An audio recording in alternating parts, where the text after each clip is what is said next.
ma walaitul qada hatta halat liyal maitah. Kata dia, demi Allah, saya tidak menjabat menjadi qadhi sampai posisi saya macam orang yang sudah tak boleh apa-apa lagi, tak boleh mendapatkan makanan yang lain kecuali makan bangkai. Kan kita makan bangkai haram kan? Tapi boleh halal kah? Boleh. Kalau kita sudah dalam tahap darurat, hampir mati. Gitu juga kata Hafiz bin Ghiyas, saya tak menjabat jadi qadhi sebelum posisi saya sampai macam orang yang halal makan bangkai. Maksudnya dia sudah terpaksa sangat. Kalau boleh saya tak menjabat, Pak. Tapi kemudian terpaksa dia menjabat karena sudah posisinya sudah sangat terdesak. Waliya al-Kufah salasa asyrata sana. Di Kufah dia menjadi qadhi 13 tahun, wa Baghdad sanatain, dan di Baghdad 2 tahun. Dan di Baghdad menjadi qadhi di Baghdad berarti hebat lah. Sebab dia ibu kota kan, capital. Di situ ada Harun al-Rashid. Jadi qadhi di Baghdad berarti dia sudah dipromot masuk ke pusat. Dari pertama di Kufah hebat, pindahkan ke Baghdad, lalu jadi qadhi di sana. Dan meski 13 tahun jadi qadhi di Kufah, 2 tahun di Baghdad, meninggal dunia dia tak meninggalkan apa-apa, tak punya apa-apa meski.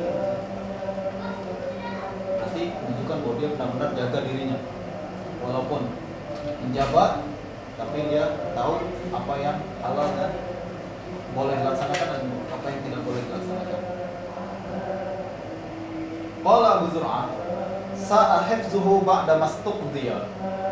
Kata Imam Abu Zur'ah Ar-Razi, hafalannya Hafiz bin Ghiyas sudah mulai rusak setelah dia menjabat qadhi. Faman kataba anhu min kitabihi fahuwa salih. Setelah itu barang siapa yang meriwayatkan hadis mengambil dari kitabnya, nah itu hadisnya sahih. Wa illa fahuwa kadzab. Kalau tidak mengambil dari kitabnya, maka hadisnya tidak dianggap sahih. Dia meriwayatkan lagi macam dulu 3000 hadis dari kepalanya dulu sebelum jadi qadhi. Setelah jadi qadhi, dia riwayatkan dengan hafalannya, banyak yang keliru. Makanya ulama katakan jangan ambil jangan ambil hadis dari Hafiz bin Ghiyas dari hafalannya. Kalau dia pegang begini, pegang hadisnya, baca Bismillahirrahmanirrahim, catat ya, Bismillah, baru hadisnya betul. Tapi kalau dia tak pegang,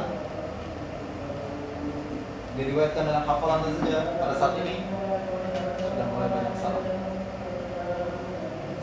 Hati menjabat. Tadi kita pernah bahas hal ini tentang beberapa waktu yang lalu, yaitu kadang banyak orang yang kehilangan ilmunya karena kesibukan yang lain. Yang paling baik ulama itu adalah kerjanya tak ada yang lain kecuali mengajar. Tapi siapa yang mau kasih makan anak istrinya? Harus ada sponsor. Dan orang zaman dahulu, Imam Malik bin Anas betul-betul dia jadi imam, tak pikirkan uang, tak pikirkan nafkah untuk anak istrinya, sebab ada orang-orang kaya macam Abdullah bin Mubarak yang setiap hari, setiap bulan dia kirimkan uang. Dia bekerja, berniaga, hasilnya dia tak pun dia berikan ke Imam Malik. Patutlah ada ulama besar macam Imam Malik. Kita kalau ingin keluarkan ulama besar macam Imam Malik lagi, syaratnya kita harus punya orang kaya macam Imam Abdullah bin Mubarak yang mau sponsor. Kami tak payah pikirkan apa-apa, tak payah pikirkan jodoh, kita udah siapkan uangnya. Tak payah pikirkan hantaran, mas kawin, nafkah anak istri, semua saya tanggung.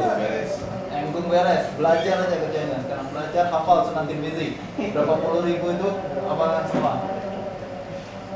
Baru kita keluarkan ulama hadis lagi macam dulu kan. Sekarang gimana kita belajar pun pikirnya bagaimana mau cari kerjaan nanti kan. Orientasinya bekerja, bukan orientasinya ilmu. Itu Hafiz bin Ghiyas. Hafiz bin Ghiyas meriwayatkan hadis dari gurunya yang bernama Daud ibnu Abi Hind. Siapa dia? Dia Daud ibnu Abi Hind Al-Qushairi maulahum, Abu Bakar Al-Basri. Dia panggilannya Imam Abu Bakar Al-Basri. Al-Basri berarti dia berasal dari kota Basrah. Nah, berarti kita perhatikan Hannan Kufah, gurunya Hafs bin Ghiyas Kufah, mengambilnya dari Basrah, ahli Basrah. Ini kita lihat, perhatikan bagaimana perpindahan hadis dari kota Basrah terus ke Kufah. Daud bin Abi Hind, dia seorang ulama ahli Al-Quran. Kebesarannya dia, kata Imam Sufyan bin Uyainah, laqad kana yufti fi zamanil Hasan. Di Basrah kita tahu ada ulama-ulama tabi'in yang besar-besar, ulama-ulama tinggi seperti Imam Hasan Al-Basri. Dan karena kehebatannya, Daud bin Abi Hind di Basrah, dia termasuk orang yang diperbolehkan berfatwa. Zaman dahulu sekali lagi fatwa tak sembarang. Sembarang fatwa macam kita zaman sekarang, setiap orang boleh cakap apa aja tentang hukum. Zaman dahulu kita sudah ditangkap. Dalam pengajian hari Selasa kita sebutkan kan bagaimana Sayyidina Umar bin Khattab pergi ke Uqbah bin Amir, sahabat Nabi juga, Abu Mas'ud Al-Badri. Dia berfatwa. Kata Sayyidina Umar, kamu berfatwa ya? Tak boleh. Kata Imam Zahabi, ini mazhabnya Sayyidina Umar. Dia melarang setiap orang yang berfatwa tanpa izin. Fatwa tanpa izin tak boleh. Dan itu memang seharusnya dulu ketika zamannya Sayyidina Umar bin Khattab, ya, ketika ulamanya adalah para sahabat yang belajar dari Nabi terus. Tak ada aliran sesat. Tak ada orang mengajarkan kelompok-kelompok seperti yang terjadi sekarang. Satu kelompok lagi sama kelompok lain, yang satu menyalahkan yang lain, ada. Tapi tetap Sayyidina Umar menjaga, tak boleh berfatwa sembarang orang. Seharusnya hukum ini di zaman kita seharusnya lebih berat lagi ketika aliran sesat makin banyak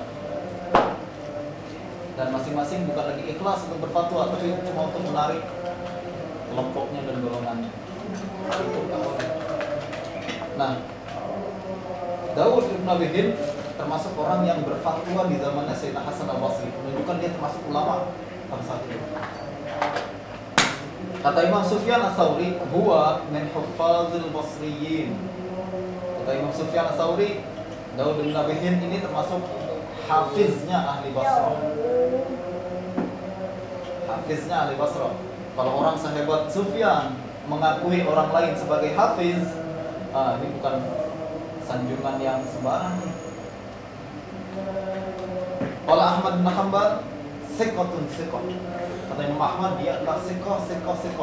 Bukan cuma satu siqah. Dua kali. Terpercaya sangat. Seseorang pernah bertanya kepada Imam Ahmad suatu hari tentang Daud bin Abi Hind. Kata Imam Ahmad, mislu Daud yus'alu anhu. Orang seperti Daud bin Abi Hind engkau tanyakan dia siqah atau tak siqah. Maksudnya jangan ditanya lagi, dia sudah betul-betul siqah. Kemudian Daud bin Abi Hind meriwayatkan dari Asy-Sya'bi, ya kan? Siapa nama aslinya Sya'bi? Kita sering kenal nama panggilannya Sya'bi saja. Nama aslinya adalah Amir bin Syarahil Asy-Sya'bi. Ini kalau kita belajar fikih, belajar hadis, ini nama Asy-Sya'bi seringkali disebut. Makanya kita mesti hafal namanya. Macam kita menghafal nama Zuhri,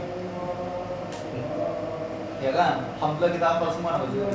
Ubaidullah bin Abdullah bin Muslim, Abdullah bin Muslim, Abdullah bin Muslim bin Ubaidillah bin Abdullah bin Syihab Az-Zuhri. Mesti hafal sebab berkali-kali namanya disebut. Asy-Sya'bi juga begitu.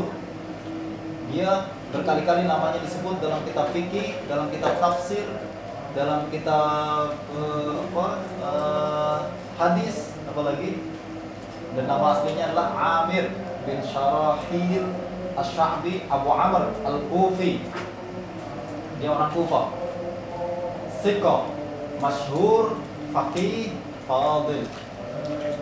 Ulama siqah yang masyhur, juga ahli fikih dan sangat fadil, sangat terhormat.